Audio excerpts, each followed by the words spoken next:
Thank you for listening to Thinking to Think. I'm your host, Mike Aponte, also known as M.A. Aponte. For some of you that don't know, I am an educator by trade. I've had different careers, lifestyles in my life, but currently I am an executive director of a charter school. And I've been reflecting a lot on education as a whole. And I worry about our kids. When I say our kids, I'm talking about all the children in the education system, even in homeschool. And today I want to talk specifically about something that many people are feeling, but few have been given language for. There's is quite an unease showing up in education, in early careers and in leadership. Not panic, not outrage, just a sense that something important is missing. People are working hard. They're intelligent. They're credentialed. And yet, when certainty disappears, many feel unsteady, unsure how to decide, unsure what matters, unsure whether hesitation means caution or incompetence. Artificial intelligence, AI, didn't create this feeling. It actually revealed it. AI accelerated a shift that was already underway, a shift from a world where success depended on knowing the right answers to a world where success depends on judgment under uncertainty. And the uncomfortable truth is this: we rarely taught that skill directly. And if you're a student, a recent graduate, an emerging leader, an educator, or someone responsible for making decisions without clear guidance, this conversation is for you. Because this isn't about technology, it's about how we prepare human beings to think when the map disappears. Before we even go into the depths of AI, we need to talk about something more basic. What happens when structure disappears? For most of modern history, success followed a predictable pattern. You learned the rules, you followed the framework, you demonstrated competence inside a stable system. Schools reward clarity, early careers rewarded execution. Then something changed quietly. Responsibility arrived, and the rules disappeared. I've heard the same story repeated by students, young professionals, and first time leaders across different fields. They say things like, I'm doing what I was trained to do, but it doesn't seem to be enough anymore. Or, I'm waiting for feedback that never comes. Or, I don't know if I'm hesitating because I'm thoughtful or because I'm unprepared. In school, clarity is a feature. In leadership and real work, clarity is often absent. That absence creates anxiety, not because people are weak, but because they were never trained for this part. And instead of being told this is a normal development transition, many internalize it as a failure. Then internalization is damaging because it confuses exposure with incompetence. This is where many people misunderstood the problem. So let's slow this part down. Most high performing graduates aren't struggling because they lack intelligence. They struggle because intelligence was measured narrowly. For years, intelligence meant answering questions correctly, applying known frameworks, following instructions accurately, optimizing within clear constraints.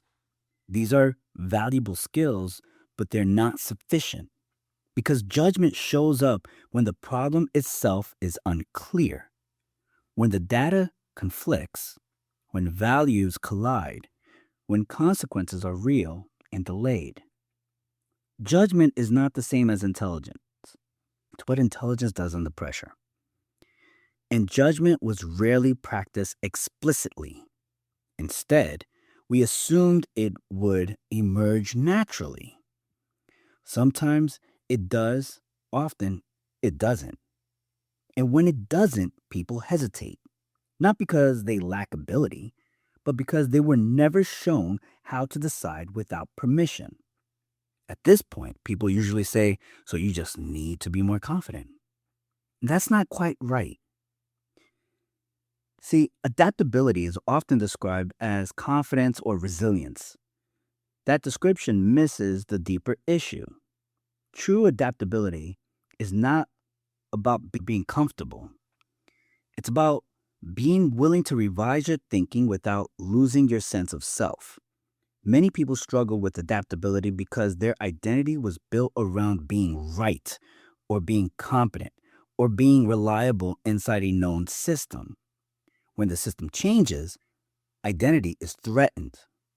That's why early leadership feels destabilizing. You're not just learning new skills, you're renegotiating who you are. No one tells you this part. And without language for it, people interpret discomfort as danger. In reality, discomfort is often evidence of growth. Now we can talk about AI because AI didn't create the problem, it exposed it. Much of the conversation around AI focused on fear, jobs, automation, relevance. That's understandable, but incomplete. AI didn't reduce human value, it clarified where human value actually lives. When execution becomes fast and cheap, what remains scarce is judgment. Choosing what matters, choosing what not to pursue, choosing when speed creates risk, choosing between competing goods. AI didn't replace thinking, it removed the hiding places. For years, people could rely on execution as a proxy for value. That era is ending. The people who adapt will not be those who know the most tools, but those who can reason clearly when the tools disagree. This feels frustrating on both sides. There's a reason. Employers often describe frustration with hesitation. Young professionals describe leadership as unclear. Both are telling the truth. Educational systems reward correctness, organizations reward judgment. We trained people inside stable systems, then asked them to lead inside unstable ones. This mismatch creates friction, burnout, and disengagement. This is not a generational failure, it's a design failure. And until now, we acknowledge that. We'll keep blaming individuals for systemic gaps. And until we acknowledge that, we'll keep blaming individuals for systemic gaps. Critical thinking is one of the most frequently used and least clearly defined concepts in education. Critical thinking is not cynicism. It's not constant doubt. It's not intellectual posturing. It is the discipline of deciding well when certainty is unavailable. That discipline includes slowing conclusions, separating emotion from reasoning, identifying assumptions, weighing trade offs honestly, and tolerating ambiguity without panic. These skills are teachable, but only if we stop treating them as personality traits. This is where the phrase critical thinking gets used and usually misused. I want to be clear and why I'm spending time on this. I work in education and leadership inside imperfect systems where decisions carry real consequences. Alongside that work, I'm building tools and spaces designed to address the judgment gap directly through writing, this podcast, an AI supported thinking app that's currently in beta, and a small private thinking community, which I'll mention later. This work isn't about predicting the future, It's about preparing people to think clearly in environments where certainty no longer exists. So here's the question that stays with me. The question isn't whether AI will reshape education, work, and leadership. It already has. It's gone. The real question is whether we will continue training people to perform inside stable systems or finally teach them how to think when stability disappears. Because the future will not reward certainty, it will reward judgment. And I have a solution that can help you with this. If the world no longer provides clear instructions, if certainty keeps disappearing faster than we can replace it, then where do people actually practice judgment?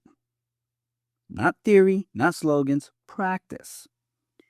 Most spaces today either push answers or reward performance. Very few are designed for thinking in public, asking better questions, challenging assumptions, and learning how to decide when the map disappears. That's why I'm opening a small school, SKOOL, community focused on that exact thing. It's a space for students, emerging leaders, educators, and professionals who want to develop judgment, adaptability, and critical thinking, not as buzzwords, but as skills. The community itself will be open and free to join. Within it, there will be deeper tracks for people who want more structured practice, guided discussions, and higher level training when the time is right. But the foundation is simple, a place to think clearly together without noise. If this episode resonated, you'll find the space linked in the description. You don't need to commit to anything, just show up curious. Because the future won't reward certainty, it will reward judgment. And judgment is something we can still learn if we're willing to practice. Thanks for listening. Please comment what you think are possible answers to the question I expressed earlier. Don't forget to like, share, and subscribe. Also, follow us on our social media. Links are below. And please join our school community. It's free, and I'm sure we'll have a great time there. Take care. I'm looking forward to connect with all of you. And until next time, think carefully and have an amazing day.